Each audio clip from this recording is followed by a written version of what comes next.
ಇಂದೇ ಡೌನ್ಲೋಡ್ ಮಾಡಿ ಮತ್ತು ನಿಮ್ಮ ನೆಚ್ಚಿನ ಶೋಗಳನ್ನ ಆನಂದಿಸಿ. ಅಮ್ಮ, ಯಾಕೇನಾಯ್ತು? ಯಾಕಿಷ್ಟು ಗಾಬರಿ ಆಗಿದ್ದೀರಾ? ಒಂಥರ ಸಂಕಟ ಅನ್ನಿಸ್ತಾ ಇದೆ ಪೂರ್ಣಿ.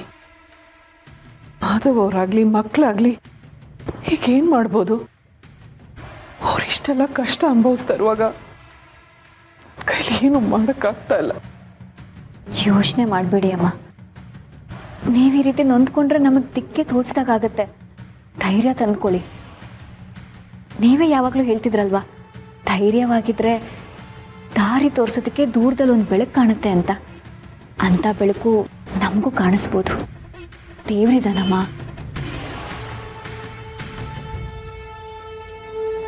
ಪೂರ್ಣಿ, ಏನಿದು? ಮಗು ಕೊಡೋ ಫುಡ್ಡು ಹುಷಾರಾಗಿರ್ಬೇಕು ತಾನೆ? ಯಾಕೇನಾಯ್ತು? ಏನಾಯ್ತಾ? ಇದು ಡೇಟ್ ಎಕ್ಸ್ಪೈರ್ ಆಗಿದೆ. ಅದು ನೋಡದೆ ಮಗುಗೆ ತಿನ್ಸಿದ್ರೆ ಎಂಥ ಅನಾಹುತ ಆಗ್ತಿತ್ತಲ್ವಾ? ಅಯ್ಯೋ ದೇವ್ರೆ, ಅಂಗಡಿ ಅವ್ನು ಯಾಕೆ ಹೀಗೆ ಮಾಡ್ದ?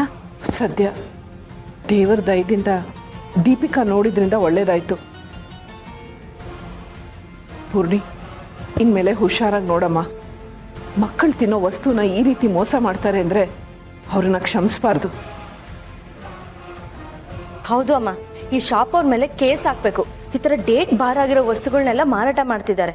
ಅವ್ರನ್ನೆಲ್ಲನೂ ಬೀದಿಗೆಳಿಬೇಕು.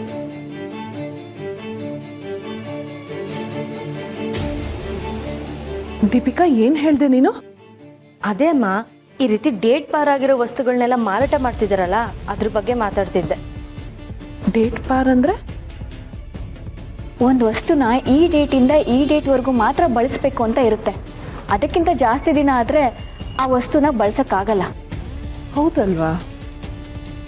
ಈ ರೀತಿ ವಸ್ತುಗಳಿಗೆ ಮಾತ್ರ ಅಲ್ಲ, ಯಾವ್ದಾದ್ರು ಒಪ್ಪಂದ ಅಗ್ರಿಮೆಂಟ್ಗಳಿಗೂ ಒಂದಿಷ್ಟು ದಿನ ಅಂತ ಇರುತ್ತೆ ಅಲ್ವಾ?